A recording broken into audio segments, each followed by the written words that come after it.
Good morning, Hope Unitarian Church. It is great to see everybody on this bright, sunshiny day.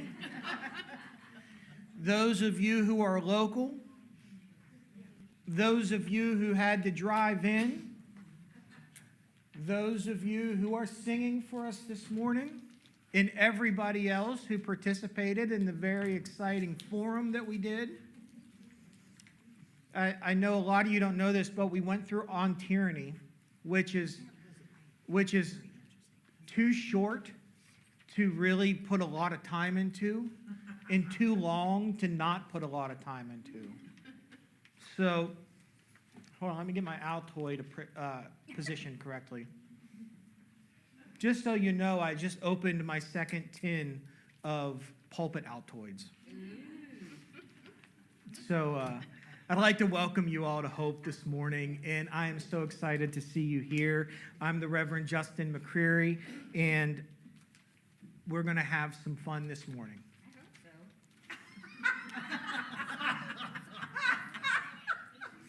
so. We try to control her, but we can't. That's okay. It's okay. I always, ministers don't mind a little bit of talk back. Love is the power that holds us together and is at the center of our shared values. Being rooted in love, we believe that all human beings should be treated with dignity and respect.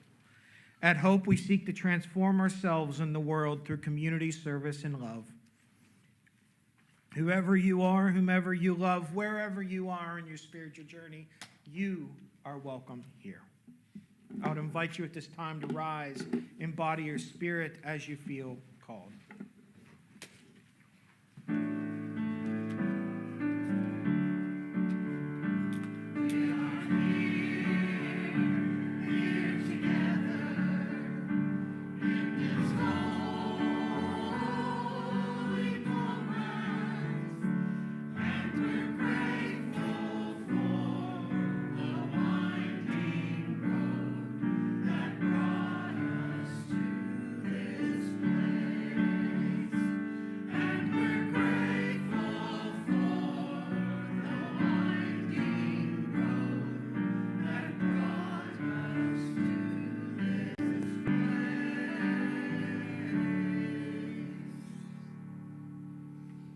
Our chalice lighting this morning is by Reverend Michelle Collins. Let's read this together.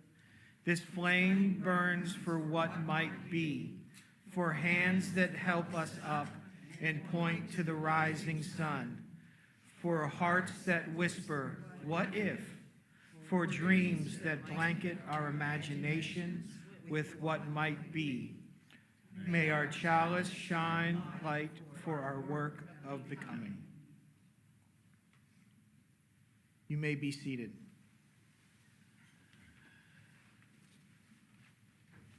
The invocation this morning is by Sarah Lawal.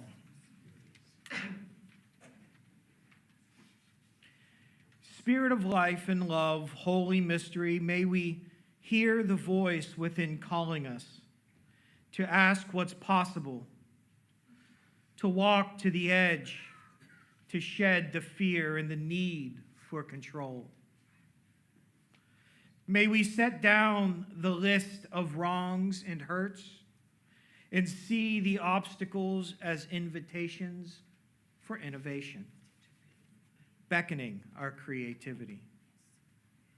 May we hear each other's voices of love and encouragement.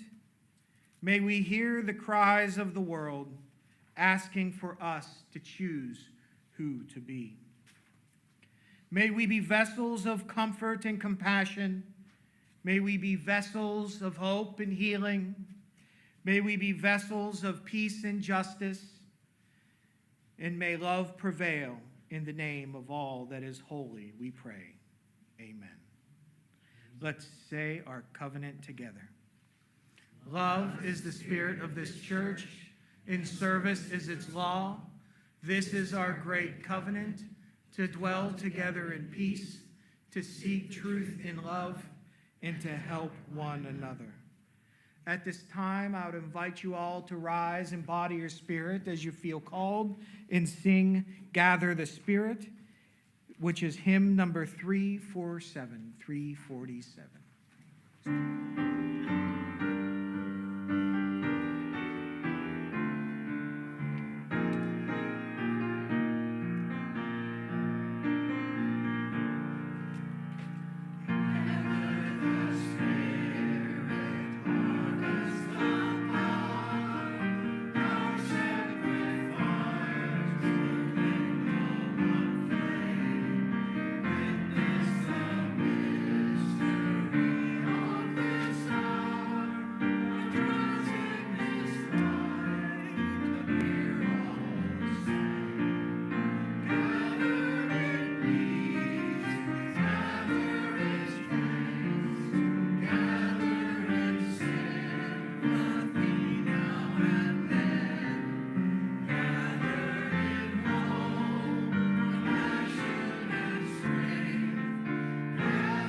You may be seated.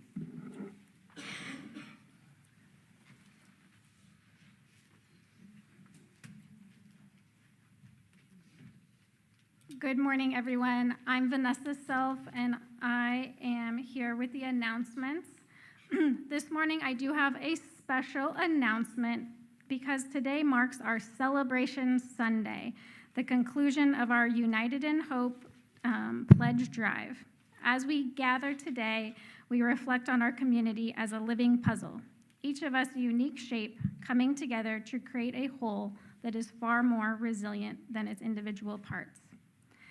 This past year, I have also served as Hope's board president, and I'm a co-chair on the stewardship committee. And I've been reflecting on that journey. This year has been a year of significant momentum. We've focused on strengthening our foundational systems, refining our policies and procedures, utilizing our leadership more effectively, making necessary physical repairs, and engaging in a deeper level of strategic planning informed by our recent congregational survey at the beginning of this church year. These invisible pieces of the puzzle ensure our house is in order so that we can continue to honor the work of our mission, which is to create a welcoming community that celebrates diversity, nurtures spiritual growth, and works for justice and compassion in the world. While I am very proud of Hope and the work that we have done this year, the truth is that growth often walks hand in hand with gravity. We have also navigated a season of stumbling, literally, for some of us, and figuratively. We felt the weight of life transitions, losing friends and loved ones who were vital to our fabric, and navigating the pain of disrupted relationships. Being both a hub and a home means we hold space for both the joy of arrival and the grief of departure.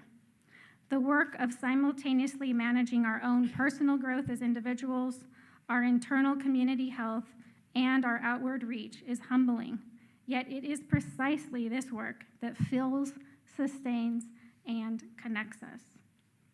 So as we move into this next year, I want to do so with as much clarity as we can. And part of creating that clarity is having our shared resources and allowing us to define our path together. Your pledges are not just numbers. They are the commitments that help us determine what is realistic, ensuring our aspirations for the coming year and helping us know if those match what we can actually accomplish and what our true capacity is. Also, we use this information to help us determine what is sustainable, creating a foundation that supports our staff and volunteers without burnout, allowing our programs and our physical space to thrive. Our current picture, as it stands, is that we have raised approximately $112,000 towards our $180,000 goal. Our participation so far has been 55% of anticipated pledges have been received. And I invite anyone who has not yet turned in your pledge to please do so by the end of today before you leave if you can. Our pledge cards are available out. We have a special table set up, our beautiful puzzle and charts for more information. And in addition, you can also easily pledge online from the comfort of your digital phone. If you have any questions, feel free to ask myself, Jeff, or Rebecca, and we will be happy to answer them. I also want to warmly and enthusiastically invite everyone for our hootenanny after the service. We will have a brief intermission of about 10 minutes with some extra snacks to help sustain you so you don't get too hungry before heading out for lunch. We will have some fun songs, a bit of a hymn sing, and a celebration of the beautiful work and fun that this community has and the great things that we accomplish together. In regards to upcoming events and happenings at Hope and in the community, I encourage you to look at your highlights, and if you are not currently signed up for highlights, you can easily do so by emailing hope@hopeuu.org, and those will come to you on a weekly basis. We have some great adult forums coming up. Tulsa Day Center, April 18th, you may volunteer to serve at the Tulsa Day Center. The Hope Great Tulsa Cleanup Crew will gather at Hunter Park on April 19th. You can connect with James Donovan if you'd like to sign up, or I know he'd welcome you to show up as well, but it's helpful to get people's to sign up in advance if possible. We have our annual meeting coming up on May 17th and annual reports due on April 17th, a month before. Hope Lunch Bunch, April 15th. And then there are some really special things happening in the community. As mentioned in the adult forum, the Tulsa Metropolitan Ministries has opened the Bazaar, which is a special grocery store. It is open to the public. There is a fee for membership for shopping there if you don't live in that immediate area, but it supports a great cause and is an awesome organization. Another special thing happening here at Hope is we will be hosting this immigration is a silent vigil, silent immigration vigil, April 16th. There are some other amazing things happening, so please check out your highlights and focus to be in the know. Thank you.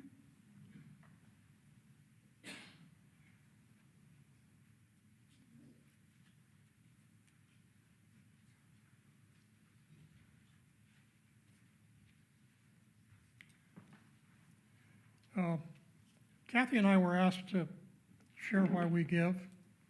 Ditto.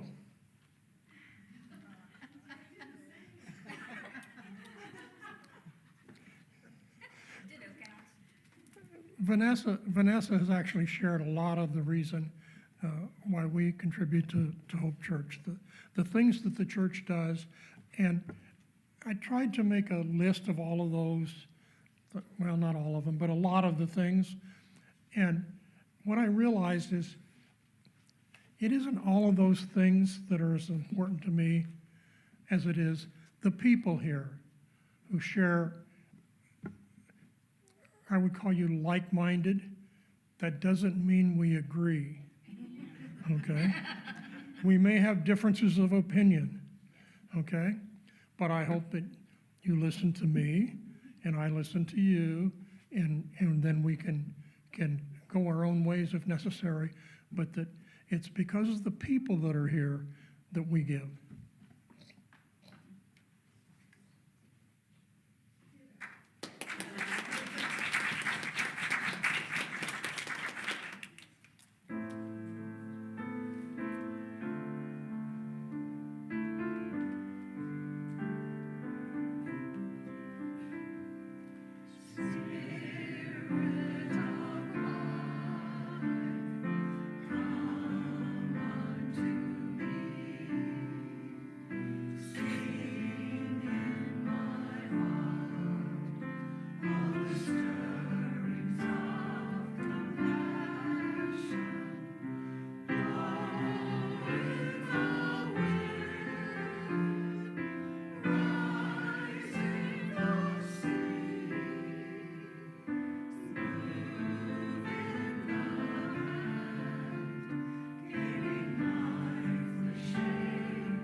When you call a minister, for the people who weren't here when I was called, there's a vote that gets taken after the congregation, during a congregational meeting. And one of my favorite stories is that Jim Sleezer voted no.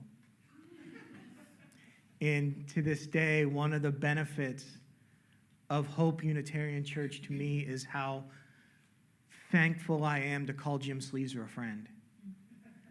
And Kathy as well. Anytime my family is out of town, or my wife is out of town, Kathy immediately invites me over for dinner.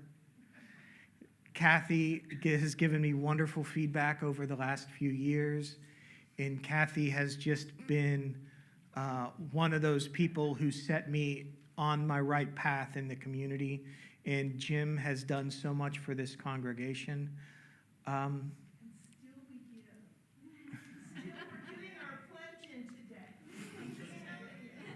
And I want everyone to know how much I love this congregation and how much I love and appreciate the sacrifice that you all make so that we can have this community here. That's all I wanted to say, is how much I really appreciate this congregation and its commitment to a community, into communities that it's not a part of, into communities that need us just as much as we need them. So thank you to Hope Unitarian Church for being who you are.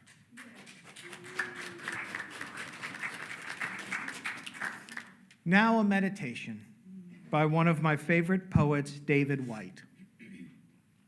It's called What to Remember When Waking.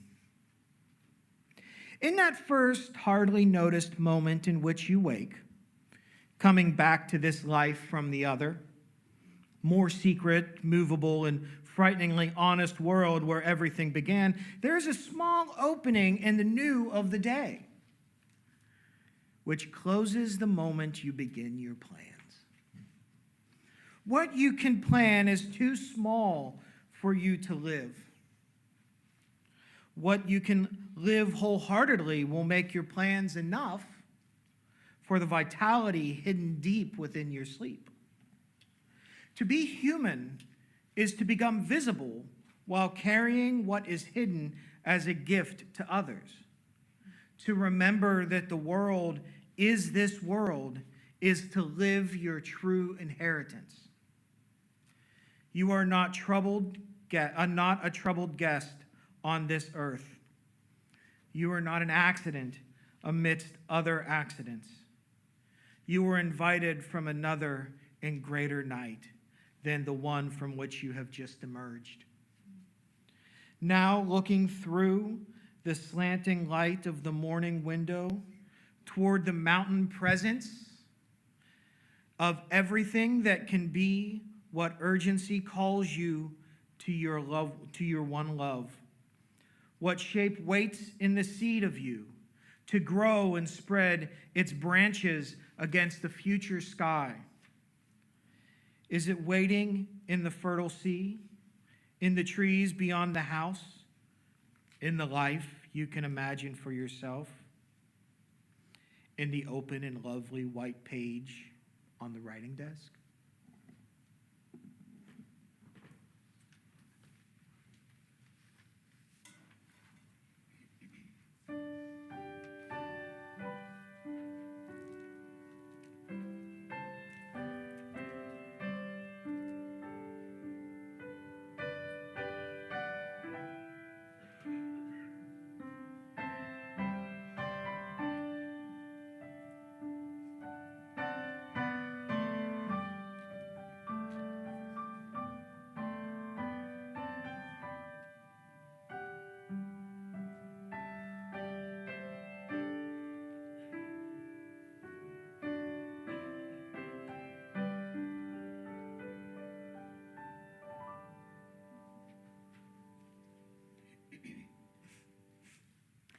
Our reading this morning is titled The Second Coming by William Butler Yeats.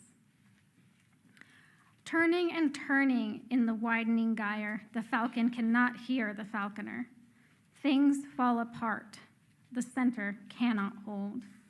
Mere anarchy is loosened upon the world. The blood-dimmed tide is loosened, and everywhere the ceremony of innocence is drowned.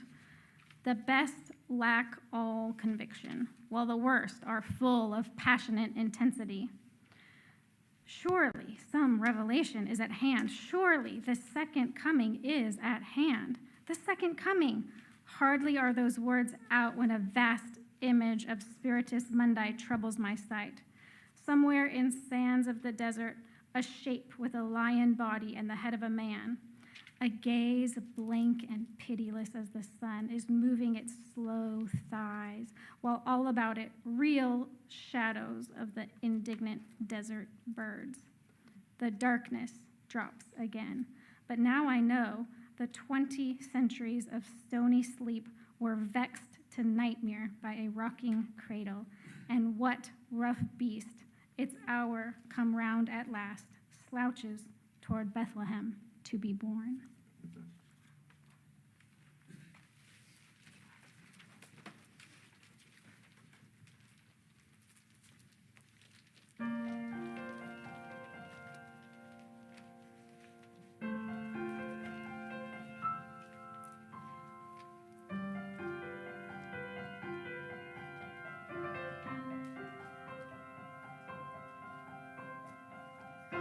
Here comes the sun.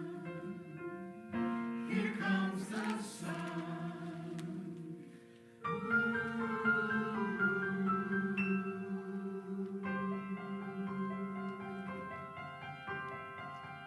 Little darling, it's been a long, cold, lonely winter.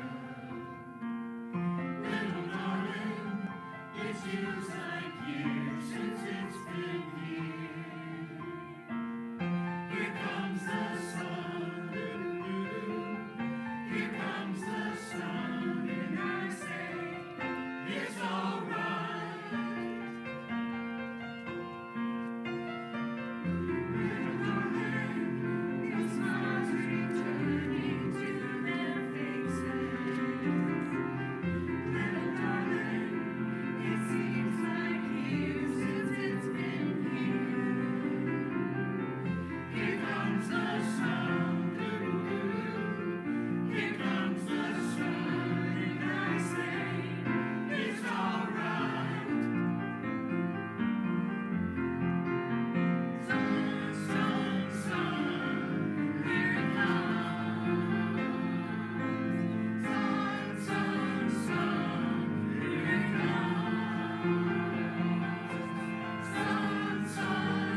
Little darling, I feel that ice is slowly melting. Little darling, it seems like years since it's been clear.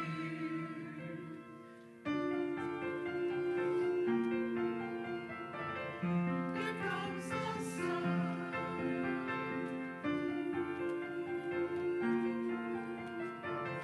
Here comes the sun, and I say, it's all right, little darling. Here comes the sun, and I say, it's all right, little darling. Here comes the sun, and I say, it's all right, little darling. Here comes the sun, sun, sun, sun. Sun, sun, sun. Sun, sun, sun. Here it comes.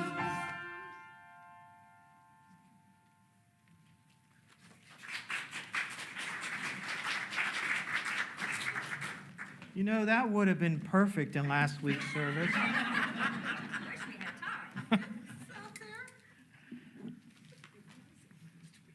It was supposed to be in last week's service, and we ran out of time. So I'd like to invite you on a journey with me. It won't be a simple journey. It won't be a comfortable journey. I hear the groaning. And the fact is that part of this journey will be downright depressing. But it is a journey we all take. It is a journey from despair to hope.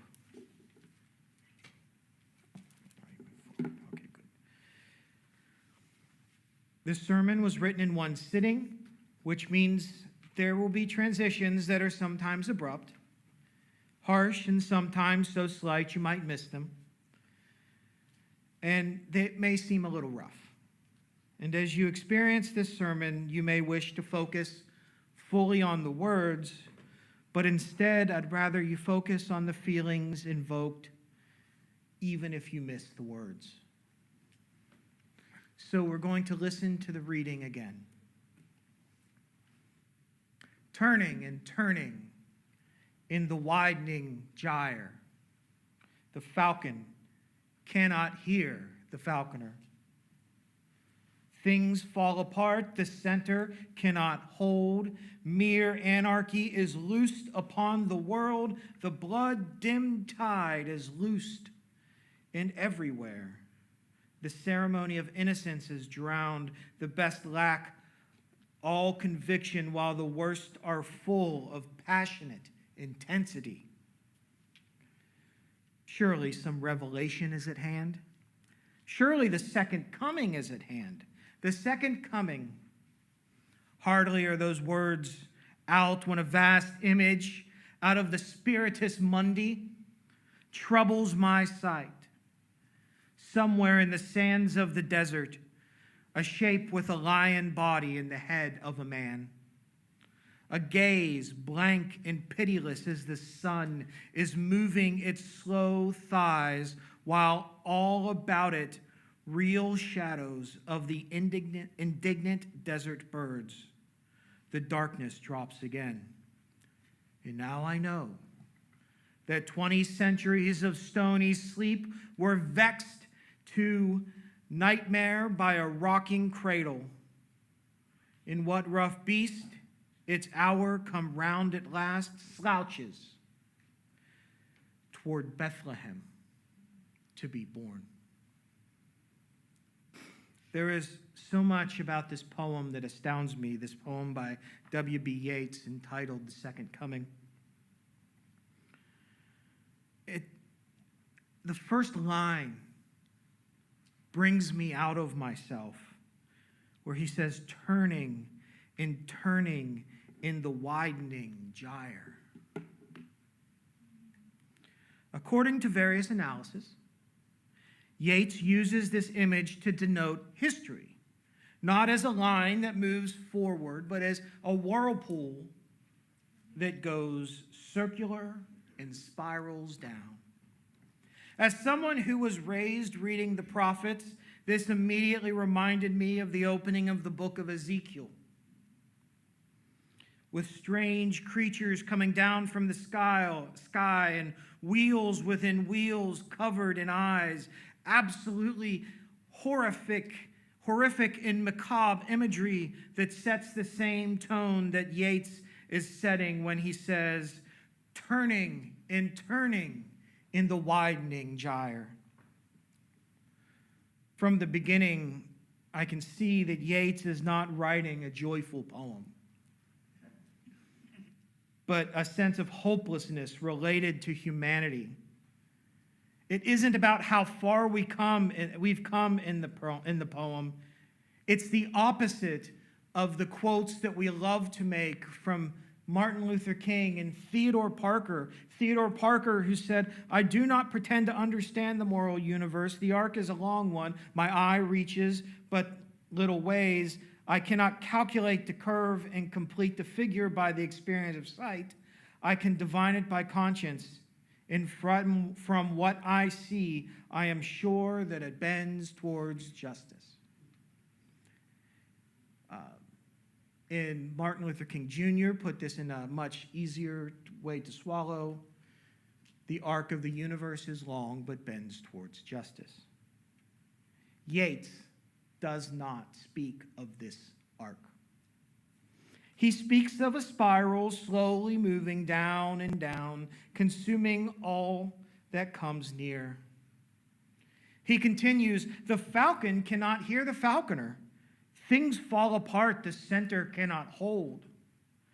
In this illusion, the falcon is humanity and the falconer seems to be God or some authority or morality. In this image, humanity has lost touch with its center, which brings us to the next line: mere anarchy is loosed upon the world. Yeats lived through World War I, the Great War. He was often asked to write about it while it was happening, to write about the glory of war and conquest, and hope and victory for Britain. And over again he declined, until when he snarkily, and I don't know if that's a word, because it did not show up in my spell checking, but snarkily, he wrote a poem called "On Being Asked for a War Poem," which was subtitled "A Reason for Keeping Silent." In the poem, he says, "We have no gift to set a statesman right. He has had enough of meddling." Yeats refused to engage with the war, almost as if he engaged with it, he would be giving in to what he felt was ridiculous, in the same vein as other poets in the United Kingdom who were writing about glory and victory. And he just simply refused to mention it. That is until he was asked to write a eulogy for the son of one of his friends, a pilot who had lost his life to friendly fire. And though this did not change the stance much, it seemed as though it began to shape the way he understood the era. He says in his poem that we used in our reading, "The blood-dimmed tide is loosed, and everywhere the ceremony of innocence is drowned. The best lack all conviction, while the worst are full of passionate intensity." In this poem, Yeats stays with the dark outlook. And though Yeats did have some faith in humanity, he often yielded to political opinions that, given the context, we as Unitarian Universalists would denounce today. See, Yeats tended to lean into authoritarianism. Yet there's something in his poetry that stays in tension with itself. Yeats was a contradiction, a pacifist and a nationalist. He defended free speech while supporting authoritarianism. His privileged heritage led him to fear democracy and mob rule, at the same time while promoting sexual and artistic freedom for those high-born. And just to add to the mix, he was a mystic and a member of a Hermetic society called the Golden Dawn. In fact, his first seance is very well documented. But what he speaks to me what he says to me, what he speaks to me, and what I love so much about this poem is the authenticity and viability within our current context. So consider these words.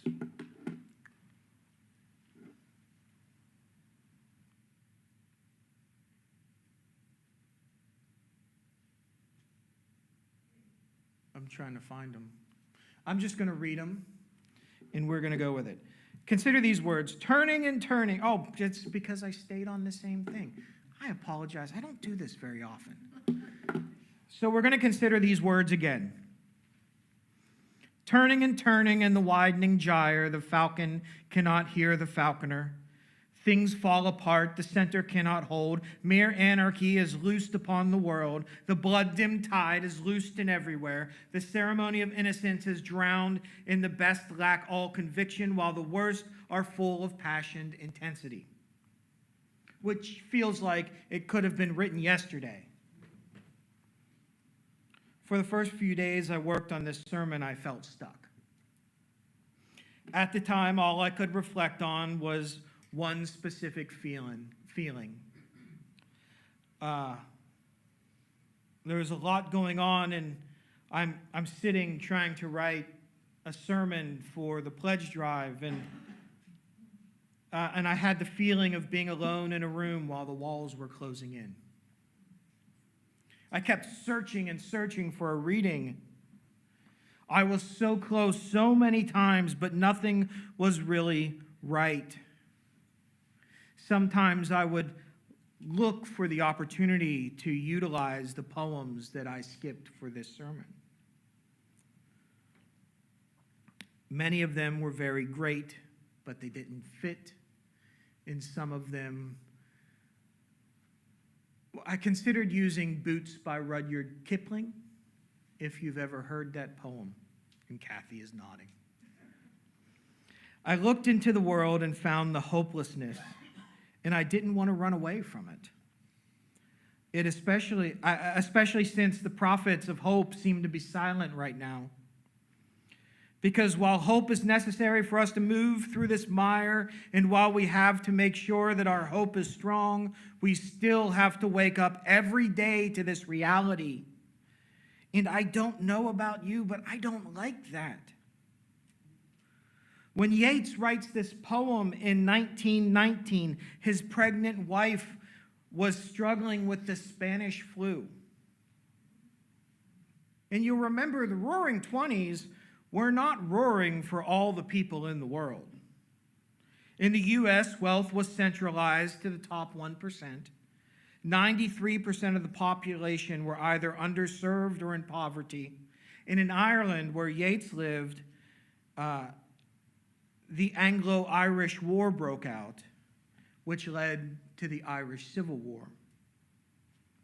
Then comes the Great Depression in World War II.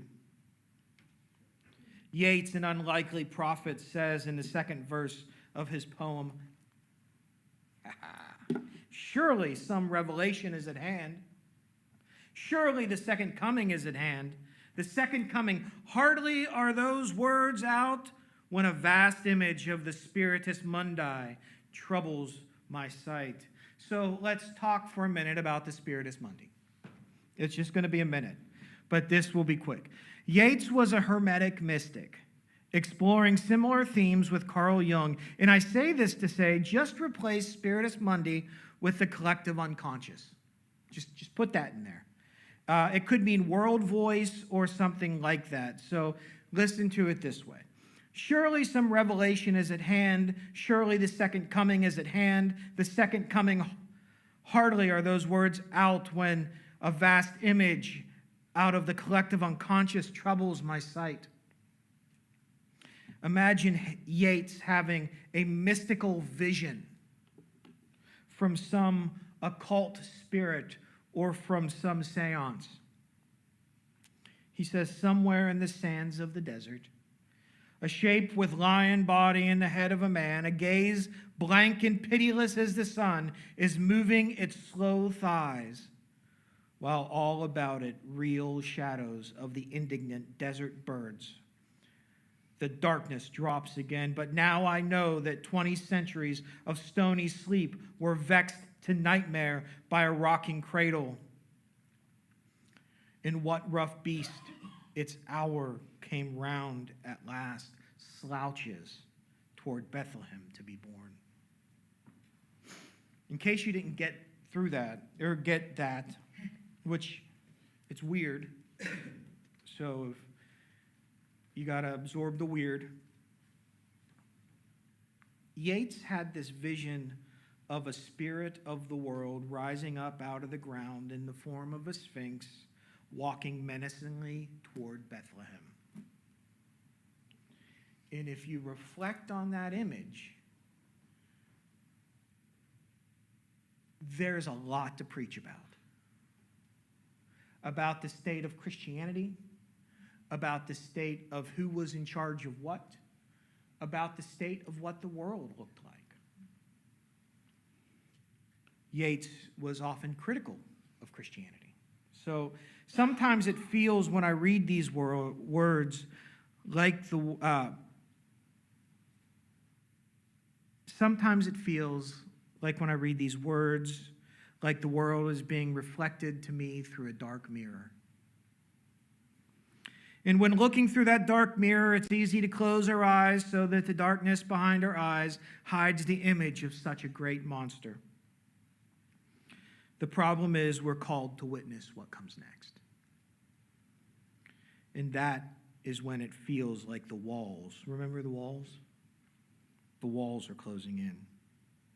And I understand that you may not know what to do, so in times like this, so we pretend.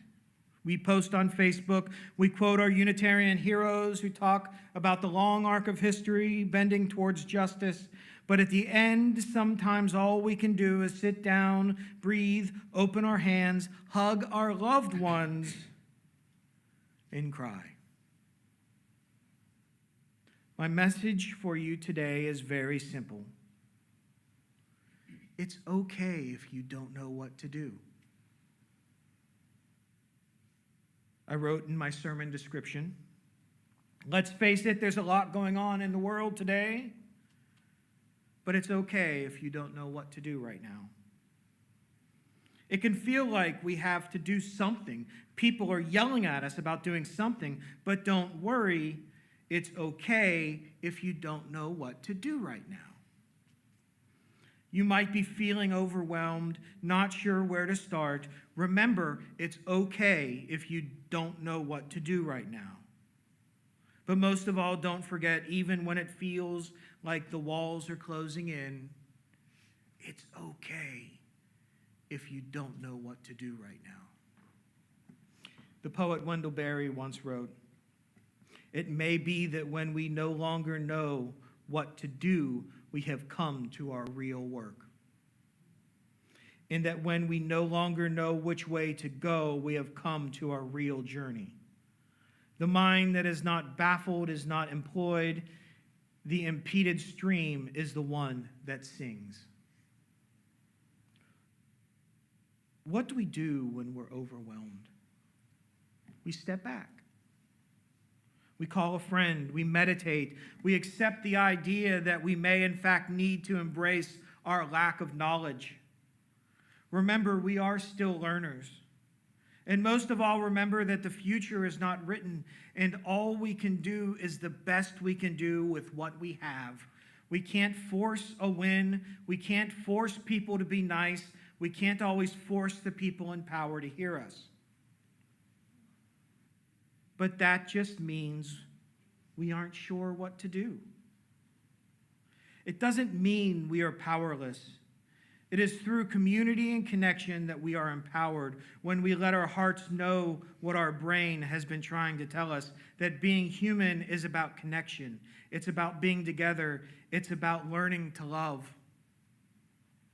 Authoritarianism and violence come from isolation, but positive transformation comes from collective power, and collective power starts with a handshake. And then someday it moves to a hug. And it depends on like-minded organizations working together. But more than that, it is a reminder that humanity does not exist in isolation. For in isolation we perish, in community we thrive. Anxiety is a sign that we need to connect, that we are isolated, not alone, isolated. There's a difference between being alone, which is something everybody needs, and being isolated, which is something different. We can be isolated even in a crowd. It all has to do with connection. What's important is that we connect. We form community. We hold our values, and what needs be done will come to us when the time is right. It doesn't mean we don't look for the way. It just means we acknowledge that sometimes not knowing what to do has to be okay. But I do not subscribe to Yeats's vision. That doesn't mean there aren't monsters, but it means that hope is not absent from our world. Hope is no simple thing that we feel, though it is something we wield. With hope, we can come out of the pit of despair, let go of our fears, and fly. I don't know where I was going when I started this sermon.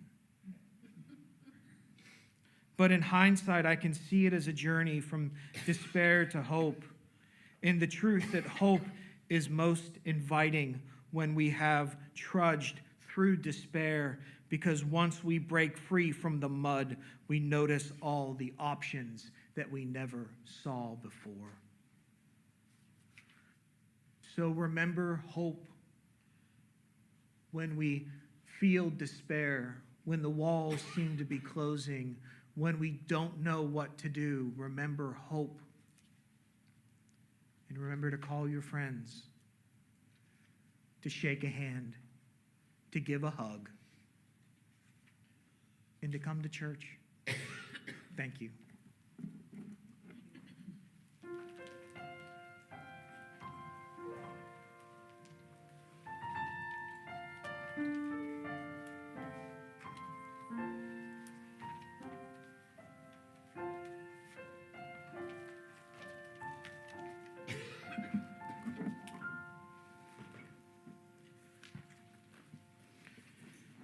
Our generosity recipient for April is Tulsa Nature Conservancy. Please make checks out to Hope Unitarian Church and put generosity in the memo line. Checks with no notation will be applied to your pledge or the operating fund. And at the same time, if you put cash in, it will be counted as part of the generosity recipient.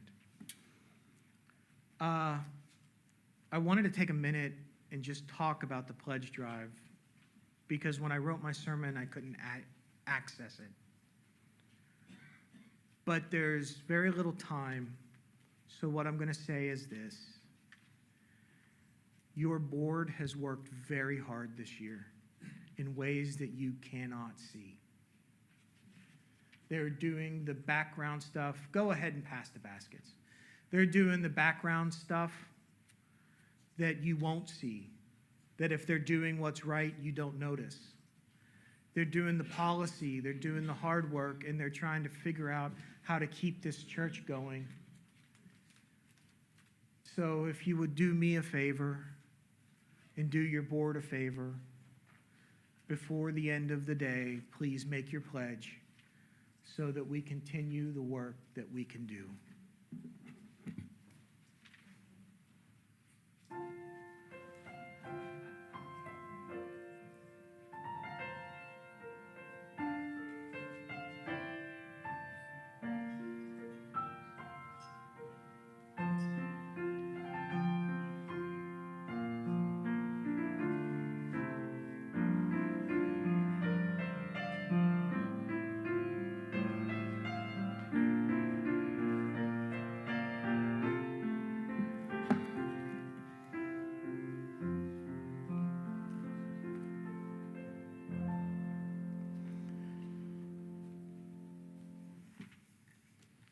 Let's read the offertory response together.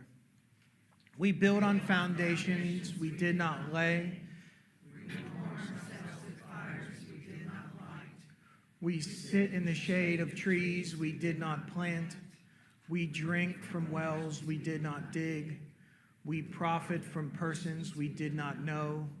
We are ever bound in community. Our final hymn will be hymn number 126, Come Thou Fount. I would invite you at this time to rise and body your spirit as you feel called.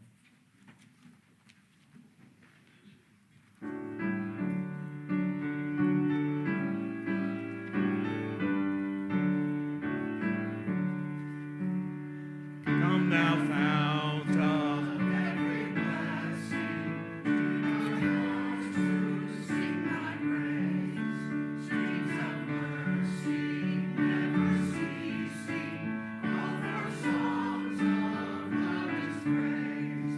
While the hope of life's perfection fills our hearts with joy and love, teach us ever to be faithful, may we still thy goodness prove. Come thou fount of every vision, lift our eyes to what may come. See the lion and the young lamb dwell together in thy home. Hear the cries of mortal silent, feel our laughter like the sun. When we all serve one another, then our heaven is begun. Come thou fount of inspiration, turn our lives to higher ways. Lift our gloom and desperation, show the promise of this day. Help us find ourselves in union, help our hands tell of our love. With thine halo, fount of justice, earthly fairest than Let's extinguish the chalice together. We extinguish this flame, but not the light of truth, the warmth of community, or the fire of commitment. These we carry in our hearts until we are together again. And in closing, I'll repeat what the poet Wendell Berry once wrote. It may be that when we no longer know what to do, we have come to our real work. And that when we no longer know which way to go, we have come to our real journey. The mind that is not baffled is not employed. The impeded stream is the one that sings.